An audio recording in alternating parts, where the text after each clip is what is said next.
So I'm gonna try not to touch your mics, so hopefully, hopefully we'll be okay.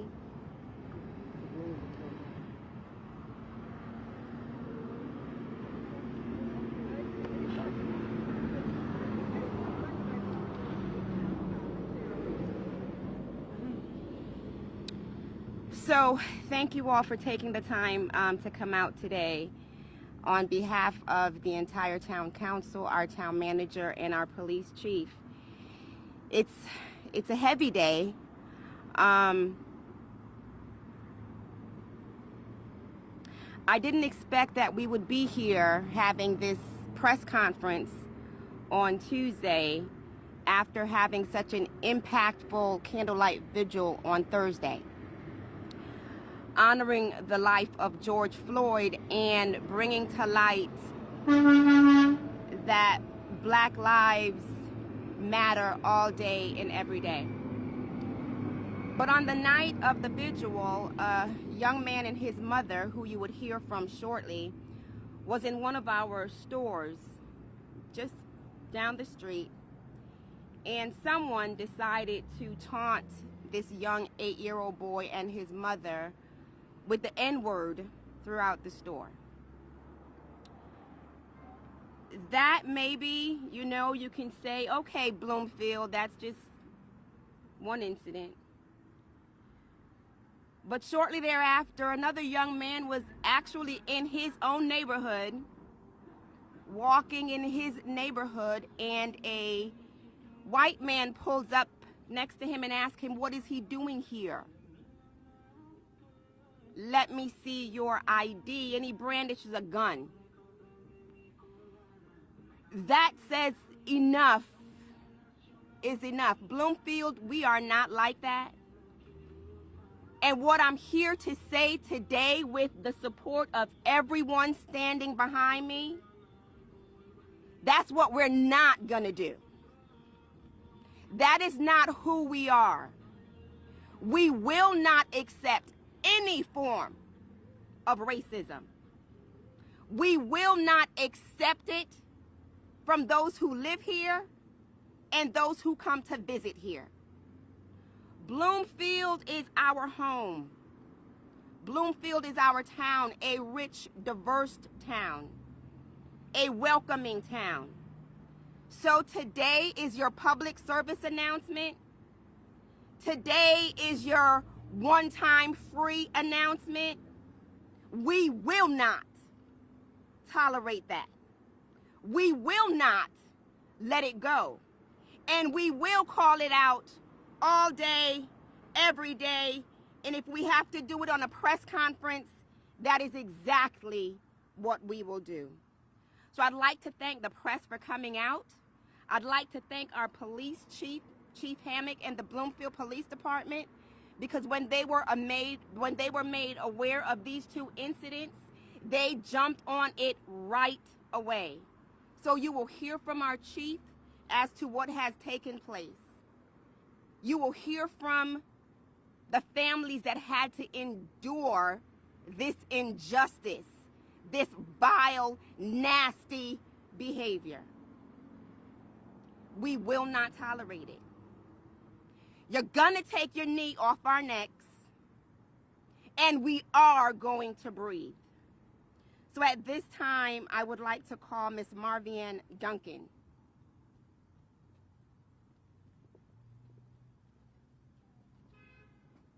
Hello, everyone. Hello, everyone. My name is Marvianne Duncan. On last Thursday, June 6th, my son and I, visiting an establishment here in the town of Bloomfield, was followed throughout the store and taunted with racial slurs, the N-word, a C-word, words that he does not even understand. As an 8-year-old child, he is now extremely traumatized by this event, is in many ways afraid to leave the home, and this will be forever a long-lasting traumatic experience and memory for him. My call today is for parents to have that conversation with your children. Be aware of the vile and disgusting agitators that are out there and that will provoke you in this time where the Black Lives Matter is really making an impact on many lives and many organizations and many governments within the United States. I also call for people to be on guard and also to call out these cowards. I would consider them cowards in doing this. Their faces should be publicized. They should be humiliated, especially for doing this to a child, and a woman should be humiliated for their acts. Their faces should be plastered on the news where their employers, their neighbors, everyone should be aware of the fact that they're doing this to innocent bystanders and people just because of the hue, the color of their beautiful skin. So I'm here today to speak out against racial injustice. I'm here to speak out against racism and crucial, vile, disgusting acts of racism towards innocent people. And to let people know that Bloomfield, to mirror what the mayor said, Bloomfield is not the place for it. We are not going to tolerate that in our community. It is absolutely, absolutely not going to happen here. So if you feel that that's what if that's your innate feeling about people of color, then you take that someplace else, but not in our town. Thank you. Thank you. At this time, we're going to have Ms. Precious and Chad Douglas and Mr. Lincoln Anderson. Hi, I'm Precious Douglas. I'm Shazal Douglas's mom. I'm Lincoln Anderson. I'm a father in the community. I've lived here for over 30 years. I am disappointed and sad. I've been a community organizer in the town of Bloomfield for over 20 years, 25 years, and counting. So to have something like this happens to a friend, a sister, a nephew, a mother, disappointed. There's nothing that words could say to point out this fact and this information to you. I hope that the person change. We need people to change and understand what's going on now in different community to folks of color. So thank you for being here. I don't want to take too much of your time, but thank you.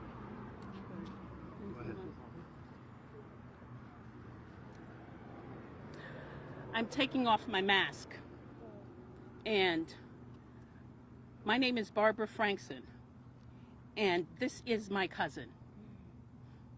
And I'm taking off my mask, not the COVID mask, but the pandemic mask of racism.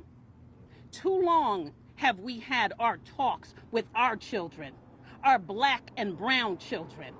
Well, it's time for everyone to have that talk with their white children, because racism starts in the home. I was here last week when the mayor said, I am not okay. And today I'm shouting it from the rooftop. I am not okay. And today, and everyone that looks like me, black, I'm not saying Hispanics and Chinese and Indians, our lives don't matter, but it's blacks that they're killing. I'm not saying Puerto Ricans are not dying, but it's blacks. And newsflash, we do have Puerto Ricans that look black. So that's why I'm here. When I heard that a gun was pulled on my cousin, I said, it's too close to home. It's too close to home. I live in Bloomfield. I just moved here. I moved here because I felt that we were farther along. But it's time for us to teach you, and us as blacks, to teach you as whites how to treat us. It's time for us to come together as one, because if you cut me, I bleed red. The definition of insanity is what? Doing the same thing over and over and expecting a different result. Well, it's time, black people and white people, to stop doing the same thing over and over again. If you say you're for me and you put this sign up, That means black power. That is action. What are you going to do? I'm calling everyone out, including blacks. Do not get complacent because they've put the noose on our neck. They were offended when a football player kneeled. Are you offended now? Because I am. I think we all have more in common than we have separate. And that's this. The white man's foot that was on George Floyd's neck. No white wants to be like that. And the black man that represents George Floyd represents all of us. None of us want to be there. But it's not the murders in the streets. It's what goes on every day. It goes on in corporate America. It goes on the schools. And it even goes on in our churches. And if you don't believe me, black churches, white churches, Hispanic churches. Well, God is only one race, the human race. We're all brothers and sisters. But it's time. And I challenge every black person to take off your mask. Start speaking your pain.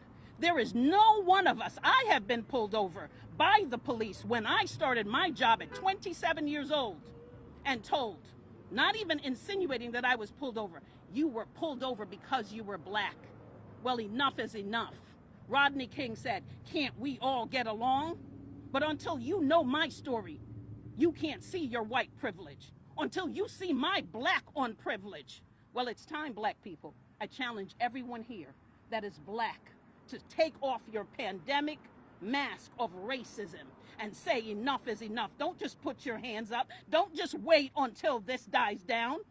Sandra Bland, I counted them the other day. We have 204 people that have died in 4 years, and 188 of them was not any criminal offense. I am tired of going out in my neighborhood and walking and looking behind my shoulder. I earned this. You didn't give me anything. And I'm done. It's time for us to come together. And I speak for our family to say, no more black lives will be taken because there will be consequences. And I am going to make sure I hold this town accountable and all of its leaders, no matter what color you are, that the person, the white man who walked up to my cousin and felt it was okay to put a gun and say that you don't belong here, that is a hate crime. What are you going to do about it? Because this is your time. Insanity, remember, the definition of insanity is doing the same thing over and over again. Well, enough is enough, and I've had enough. Have you?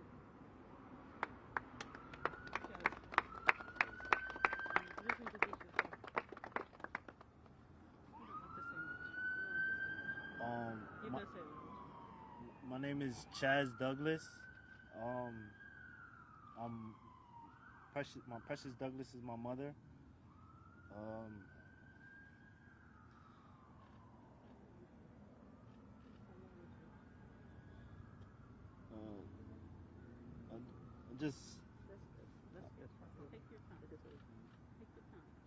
I feel upset because I feel like he would have shot me for no reason, and it was stupid because I was going to show him my ID, but I guess he must have felt terrified, like I threw something at the car, like something happened, and it's just crazy because he was terrified, and I didn't know why, and I told him in the car where I live, but he couldn't hear me, so I got out the car to show him, and he just got terrified, and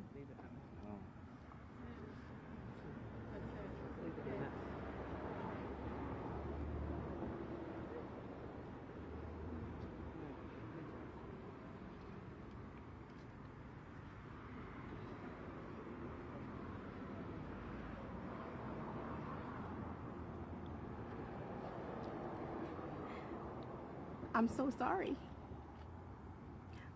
I am so sorry. I'm so sorry that you had to endure something like that during this time. I'm sorry because I look at him and I see my son, I see my godsons, I see my nephews. I'm sorry because I look at him and I see every other black young man that I know. So I'm extremely sorry. I'm extremely sorry.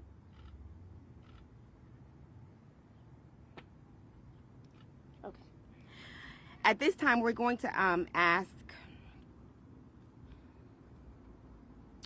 Archbishop Dexter Burke from the Greater Hartford chapter of the NAACP, and then after him, Mr. Steve Ginsburg, Director, Connecticut Region Anti-Defamation League.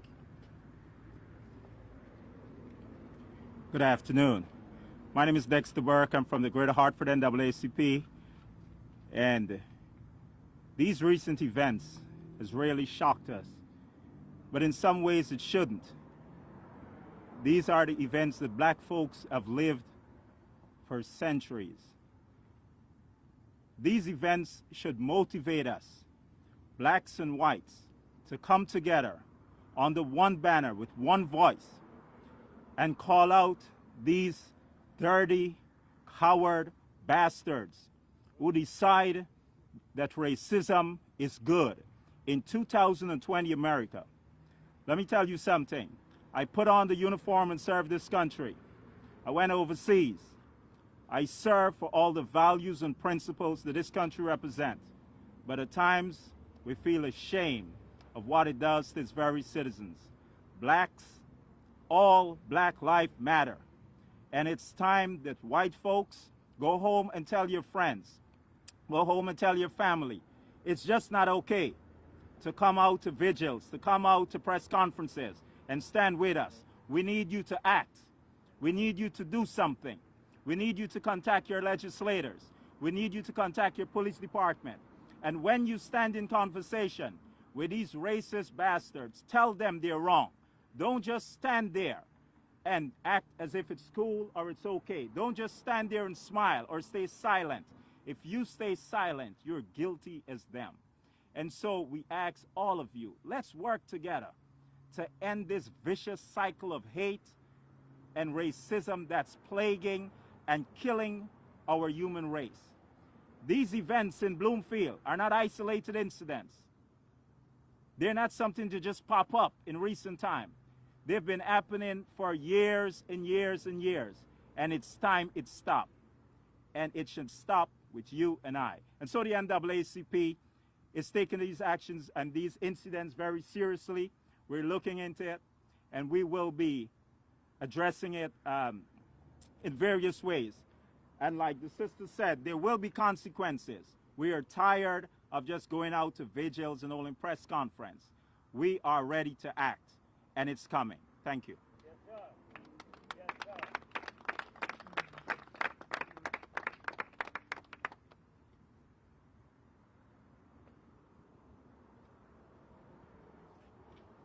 Hi, thank you for having me. I'm Steve Ginsburg from the Anti-Defamation League of Connecticut. I'm Steve Ginsburg from ADL Connecticut. I want to say thank you for your sharing these awful things that happened and having taken that brave step. And I also think it says a bunch about the leadership of Mayor Brown and the chief and the police here in Bloomfield, that you felt that confidence to reach out to them, that they would respond. We don't have that everywhere. So it means a lot. You know, at ADL, we teach about bias. We try to stop hate crimes. We track extremists, the people who sound like you might have come across yesterday. But I think there's a lot more that needs to be done right now, and what people are talking about is more the structures of our society and what racism looks like and how it plays out across many different institutions. And I think there's a lot more that I know I need to do and we need to do on that. And I think we need to, I usually get up, and when I see microphones, I try to give answers and information and try to help. Right now, I really just want to say that I'm looking to community leaders, partners like the NAACP, to say, where can we be? How can we help work with great leaders like the chief and others to make sure that law enforcement follows its policies, gets the right policies in place? We have so much work to do. I think we kind of knew it. Sadly, it takes a video like all of us waking up and seeing George Floyd to trigger action. I don't know why that is, but we need to make sure that the the collective energy that we have right now is channeled into real change. And I really am just looking for letting you know that we're here for whatever you need. So thank you very much.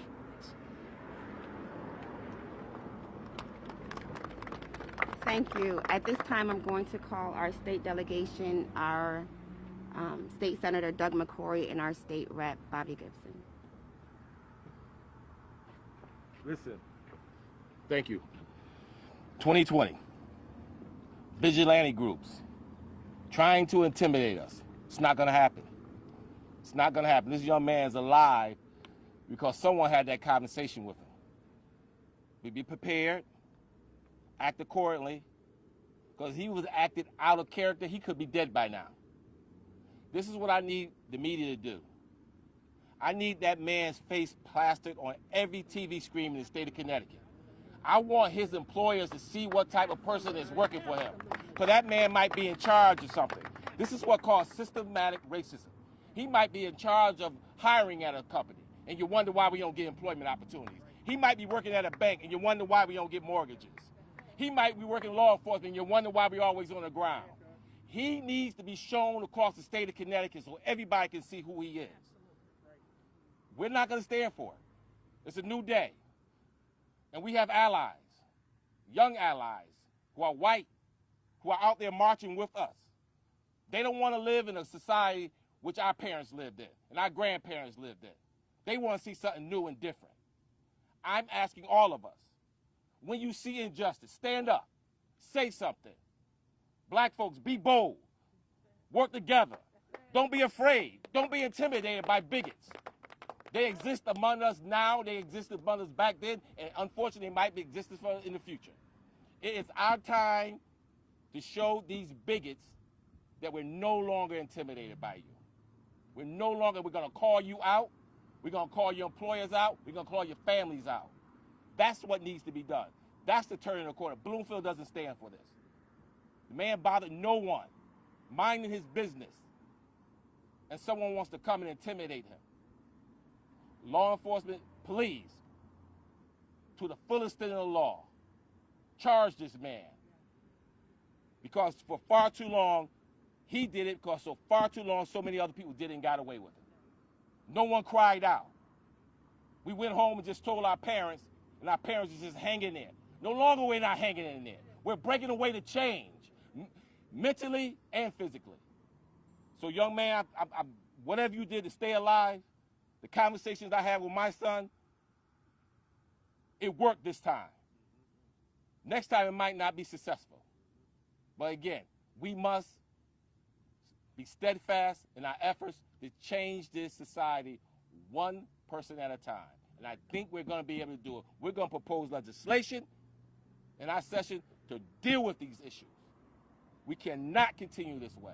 Thank you.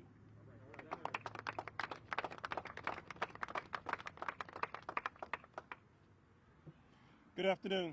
I'm State Representative Bobby Gibson, 15th District, and I have to echo the sentiments of State Senator Douglas McCrory. You know, we've had the marches, we've had the protests, and we've had the rallies, and we thought that the time was now for things to stop.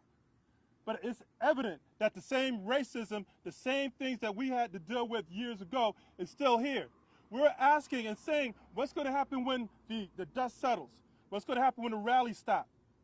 This is what's going to happen. Those people who are bigots, those people who are looking to treat black people and especially black men in certain ways, this is what's happening. But the thing is about it is we're not going to quiet down. We're not going to stop. We're going to put the pressure on and keep the pressure on until we see change. It's going to come through education, and it's going to come through policies that we develop. We're probably going to go into special session next month. And when we do, rest assured, there's going to be legislation that's going to come across that we're going to back, and we're not going to stop until we see change. Until things happen that's going to have a lasting impact in this world. This young man back here, this is our future. He should not have to deal with the problems and the racism of the past. But you know what? He has. He has to. But I tell you, today, he has people right here like myself and others. We're with you. We're with you. We're not going to let him go down the wrong path. We're not going to let systematic racism attack him. Enough is enough, and the time is now.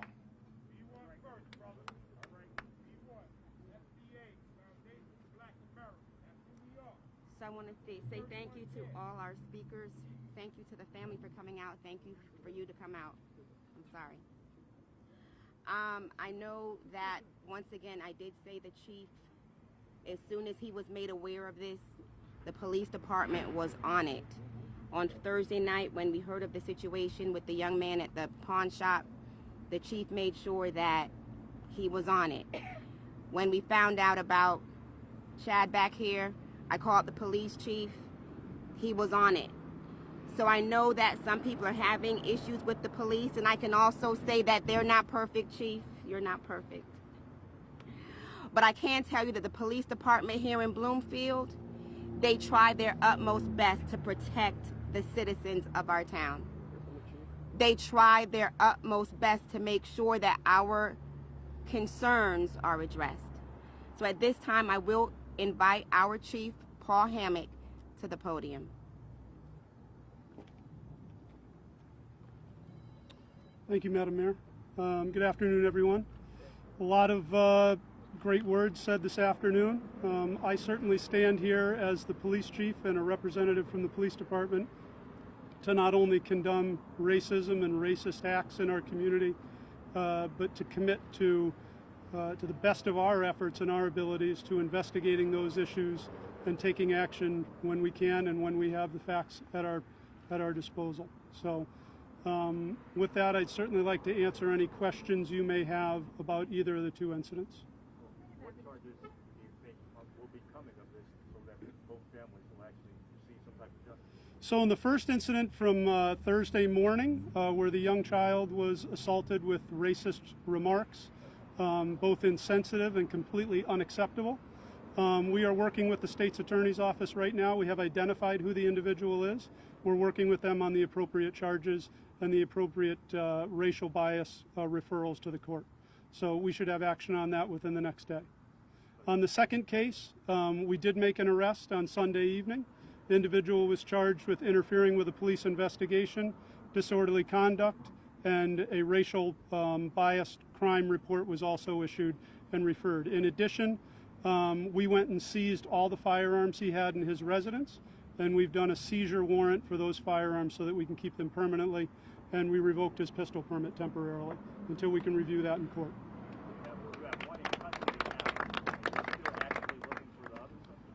Yeah, we have one who's arrested, and then we are working on an arrest warrant for the second individual from that first incident. We'll have the photo of the second individual, but not from the first. And we'll release all the public records that we can this afternoon.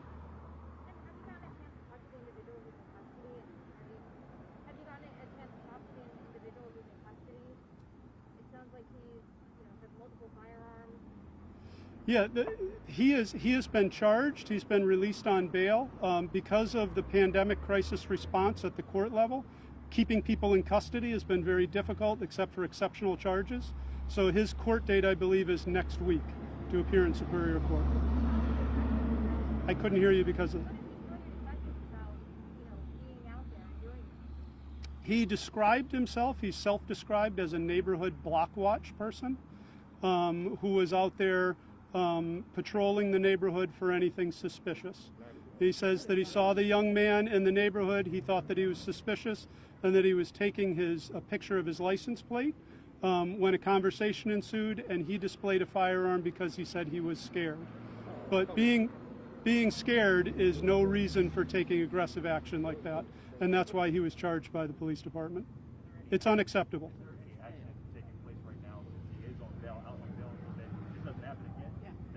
We're doing extra patrols in the neighborhood, and he's been warned to stay away from the individual. And do you have any information on his past? Has he done this before? I don't have that information, no.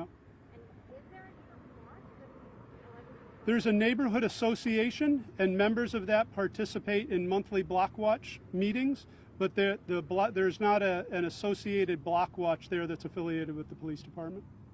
So what he did is, why is he on bail? That's the process, sir. He was arrested and he was released on bail. How much is his bail? I can't keep people indefinitely. I don't have that authority.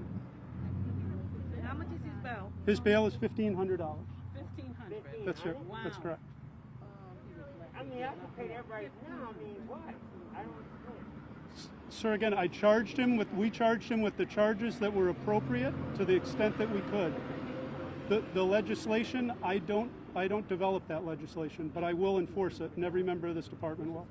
But I mean, really, right now, that's like after the fact, right? I don't understand the question. After the fact, right now. You said you're going to go to the legislation and do this and do that.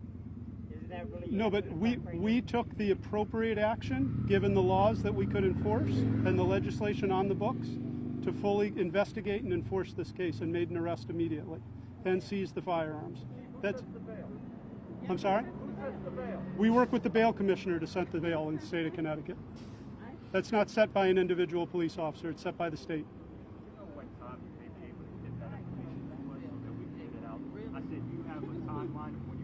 Yeah, we can get you that out this afternoon, right after this press conference. I can get it out. I guess I have more of another question. I guess maybe not for the police, but maybe for those who spoke. How do you not necessarily let this incident impede all the progress some of the protesters and demonstrators have actually conducted? How do you not let these two incidents impede on the progress that you're making right now? I think by systematically responding to them, investigating them, and taking action when it's appropriate, when it's necessary, to show the community that we stand with them against racism, that we're committed to change, and that we're here to protect every member of our community against any types of acts of racism. Yes, ma'am. Chief, maybe you hadn't heard the murmur behind you, but if he was black, would you have done the same thing to him and given him the same low bail so he could go back out there and just tell him not Ma'am, to I don't do set what the he bail. The bail is set by the state. Oh, I thought He you would said have you been worked with the no, state. he would have been charged with the same charges if the evidence dictated that. Yes. Okay, and do We you wouldn't have treated him any differently here. in the name of transparency, do you have any records that show black people that have done something similar and what their charges were? I'm sure there are cases of that nature. I'd have to look. I'm standing right here. We'd 'cause like I to know. see those. I know of low. I know of more for less. But in reality, you still didn't answer the question. If it was a white man, would it be different? Whoever committed this crime under that set of circumstances and facts would be charged exactly the same. No matter what. That's our policy here. That's my commitment to the community. And I don't believe that we acted any differently, sir. Is this what happened right now? I don't understand. Yes, we made an arrest in this case.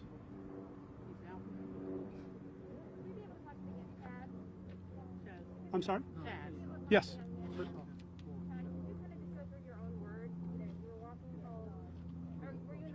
No, I was actually doing, because the guy who did it, he lives in a house that I do work for, a neighbor. So I landscape and I'm automotive. So I was doing her yard, and I went down the street, and somebody called me on my phone, so I didn't want to drive. So I pulled over, and that's when he came, and then he started doing all everything. Yeah. What was kind of going through your mind when you saw that? You know, obviously we've seen all of this happen and not end well. What was going through your mind when he approached you and then when you saw the firearm?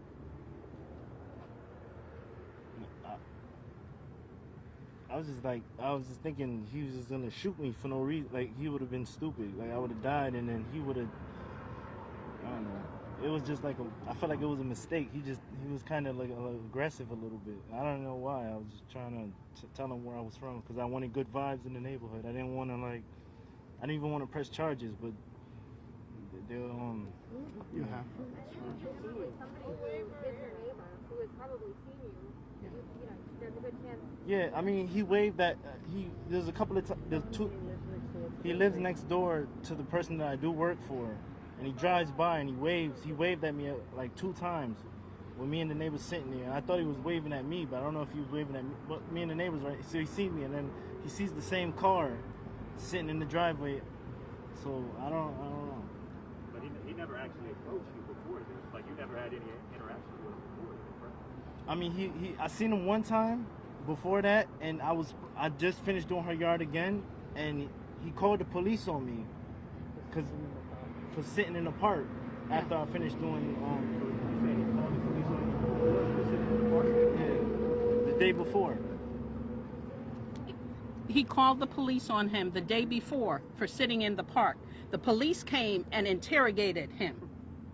They came and they interrogated him. No one went back to his house from the police department, and that's what I'm talking about, taking off my mask. No one went back and held the police officers accountable, because if they had, it's the Cooper all over again. He saw a black kid. He didn't feel that he belonged. Look at us here. We're all residents of Bloomfield. We all look like this. So he felt that he could do that because guess what? Insanity. He knows from police experience, I'm not saying he's like that, but I'm telling you from police experience, being a black mother, let's talk about being a black mother.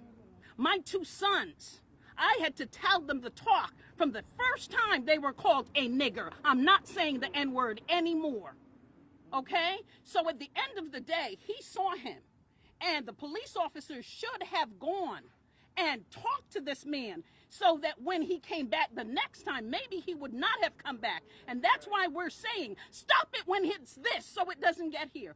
If it was something else, we would be standing here all differently because he would have been dead. And no one can tell me, I have never known a black person that has a bail for $1,500. That's $150. I have seen for less crimes, and what I mean less is, he threatened his life. It's a hate crime. We are not going to sugar this up because it just happened. And unfortunately, it came into my neighborhood.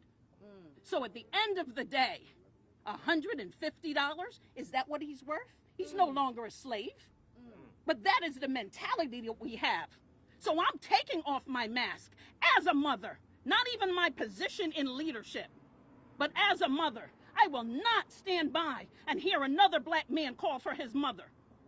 I will not, because I saw my sons under that officer's knees. I saw my neck.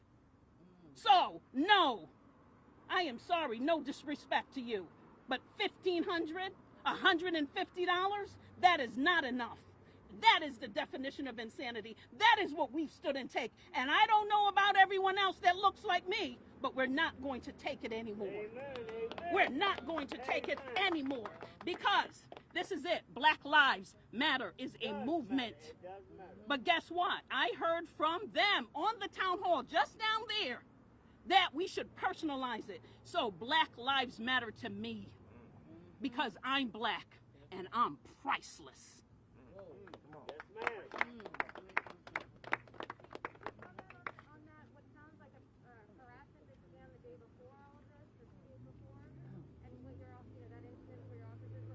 I said that at the beginning, that he did call the day before, and we responded out, but there were no actions taken.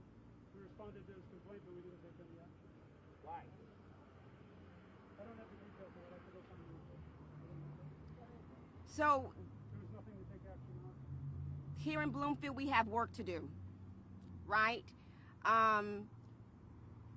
There's no way that we can believe that we are going to be an anomaly where we don't have issues.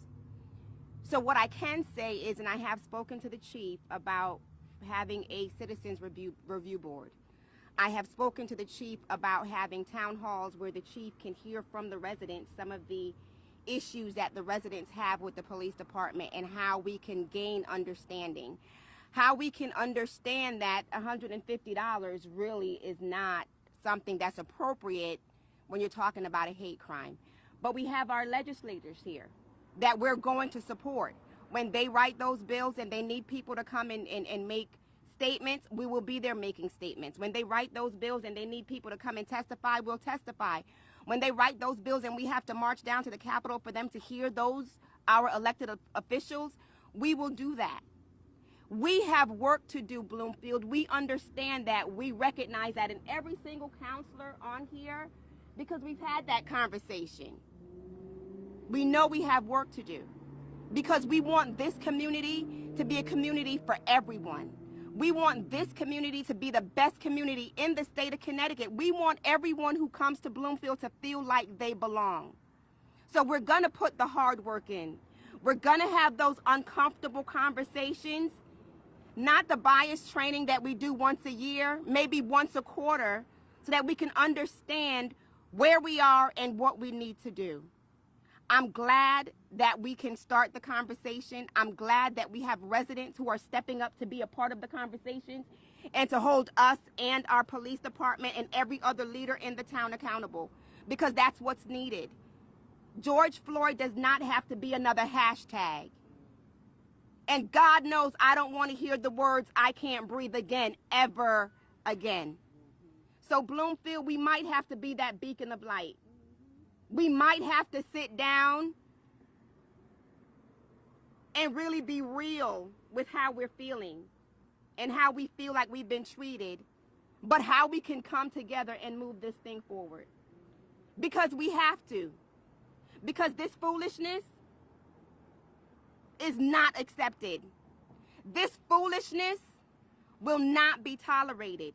You will be arrested and you will be prosecuted. And if we have to take it to a higher court so that you can understand that our lives really do matter, that's what we'll do. So once again, the PSA, if you live in Bloomfield and you can't appreciate who we are, then you might need to move.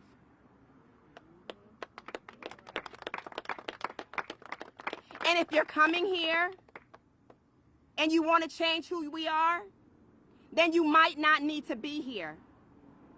Because we're going to call you out all day, every day, until things change. So thank you to the media. Thank you to everyone else that came out to support. Thank you to our clergy. Thank you to our town manager. Thank you to our leadership. Thank you to the residents who just stopped on the way. We really appreciate it. Thank you.